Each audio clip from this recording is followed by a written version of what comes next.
नि सा गा पनि पनि धा पा पद पद गा नि ध सा नि सा गा पनि पनि धा पा पद पद गा नि ध सा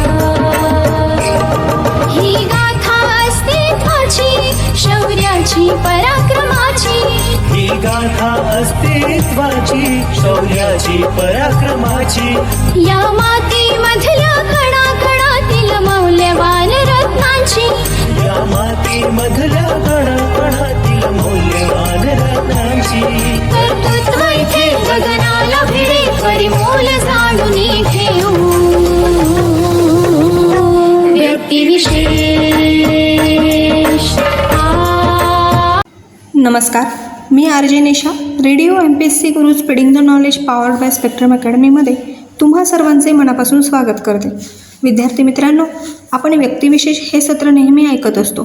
त्यामध्ये आपण सामाजिक, कला, विज्ञान, क्रीडा अशा सर्व प्रकारच्या क्षेत्रांमध्ये ज्या व्यक्तींनी त्यांची उल्लेखनीय कामगिरी बजावली आहे व त्यांच्या कामगिरीचा सर्वत्र ठसा उमटवला आहे अशा सर्व थोर व्यक्तींची माहिती व जीवनगाथा व्यक्तिविशेष या सत्रात जाणून घेत असतो.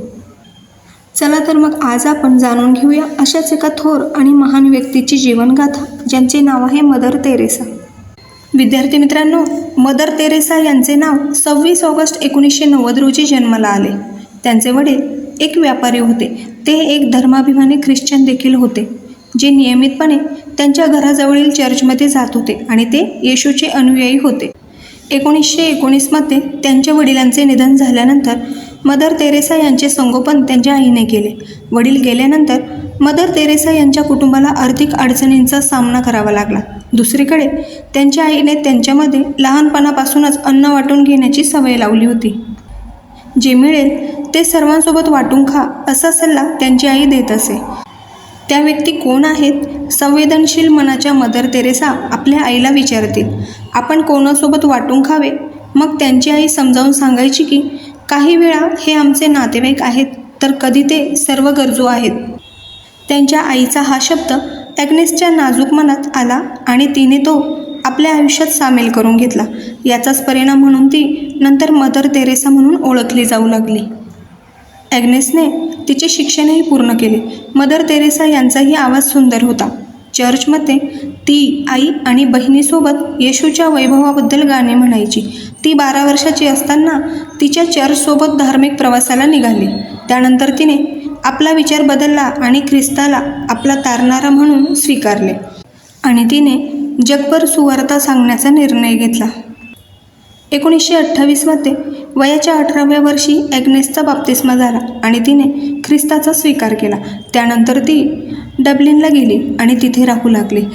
ती कधीच घरी परतली नाही आणि त्यानंतर तिची आई किंवा तिची बहीण कधीच दिसली नाही.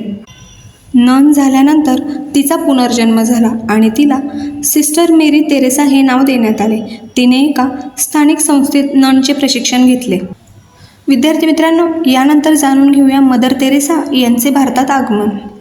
स्मृती सेवा दिल्यास लॉरेटो कॉन्व्हेंट 6 जानेवारी 1929 रोजी आयर्लंडहून कोलकाता येथे आले. मदर तेरेसा पटना येथील होली फॅमिली हॉस्पिटलमध्ये योग्य नर्सिंग प्रशिक्षण पूर्ण करून 1948मध्ये कोलकाता येथे परतल्या. मदर तेरेसा शाळेची स्थापना 1948मध्ये परिसरातील मुलांना शिक्षण देण्यासाठी करण्यात आली आणि मिशनरीज ऑफ चॅरिटीनंतर 7 ऑक्टोबर 1950 रोजी रोमन कॅथोलिक चर्चने मान्यता दिली.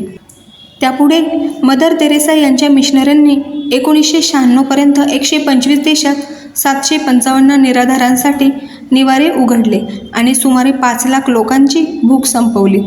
तेरेसा यांनी निर्मल हृदय आणि निर्मल शिशु भवन या आश्रमांची स्थापना केली. निर्मल हृदय आश्रमाचे ध्येय आजारी असलेल्या रुग्णांना मदत करणे हे होते. त्याचबरोबर अनाथ आणि बेघर तरुणांना मदत करण्यासाठी निर्मला शिशु भवन आश्रमाची स्थापना करण्यात आली, जिथे ते आजारी आणि गरिबांना मदत करण्यासाठी स्वेच्छेने काम करत होते.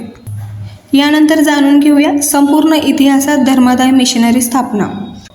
मदर तेरेसा यांना त्यांच्या अथक प्रयत्नांमुळे 7 ऑक्टोबर 1950 रोजी मिशनरी ऑफ चॅरिटी बनण्याची परवानगी मिळाली.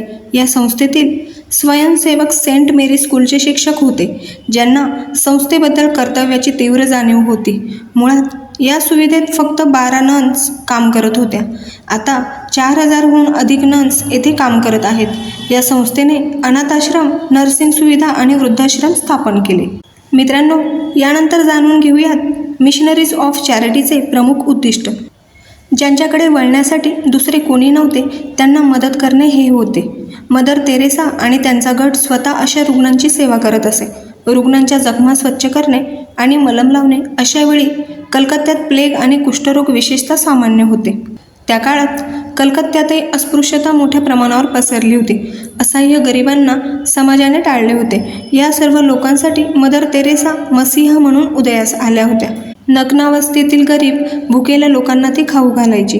मदर तेरेसा यांनी 1965मध्ये रोमच्या पोप जॉन पॉल 6 कडून त्यांचे मिशनरी कार्य इतर देशांमध्ये विस्तारित करण्यासाठी अधिकृततेची विनंती केली. त्यापुढे भारताबाहेर व्हेनेझुएलामध्ये प्रथम मिशनरी ऑफ चॅरिटी संस्थेची स्थापना करण्यात आली आणि आता 100हून अधिक देशांमध्ये मिशनरी ऑफ चॅरिटी संस्था आहेत.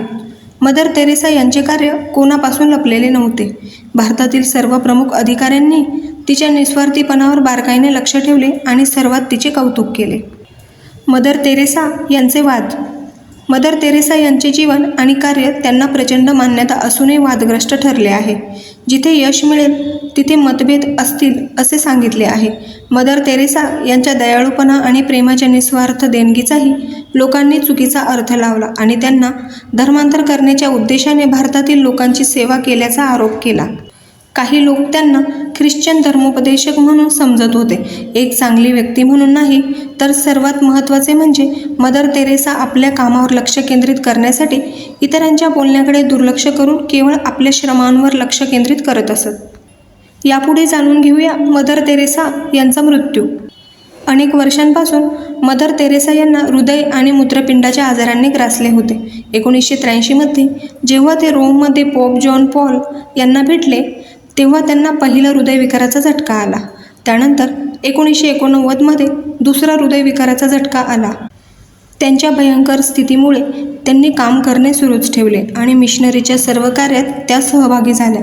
मार्च 1997मध्ये जेव्हा त्यांची प्रकृती बिघडली आणि त्यांना हे कळले तेव्हा त्यांनी मिशनरी ऑफ चॅरिटीच्या प्रमुख पदाचा राजीनामा दिला आणि त्यापुढे त्यांच्या जागी सिस्टर मेरी निर्मला जोशी यांची नियुक्ती करण्यात आली. 5 सप्टेंबर 1997 रोजी मदर तेरेसा यांचे कलकत्ता येथे निधन झाले.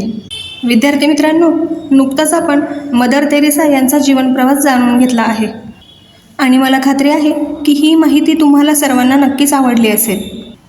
याबद्दल तुम्हाला काही फीडबॅक किंवा अभिप्राय द्यायचा असेल तर त्यासाठी आमचा व्हॉट्सअप क्रमांक आहे 8698 8698 80, म्हणजेच 8698869880.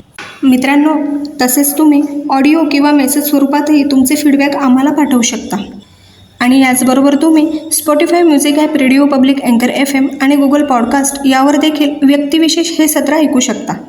विद्यार्थी मित्रांनो, यापुढेही हे सर्व कार्यक्रम असे सुरू राहतील. तत्पूर्वी मी RJ निशा तुम्हा सर्वांची रजा घेते. पुन्हा भेटूया व्यक्तिविशेष या सत्रात आणि जाणून घेऊया अशाच एका थोर आणि ज्येष्ठ व्यक्तीची जीवनगाथा. धन्यवाद.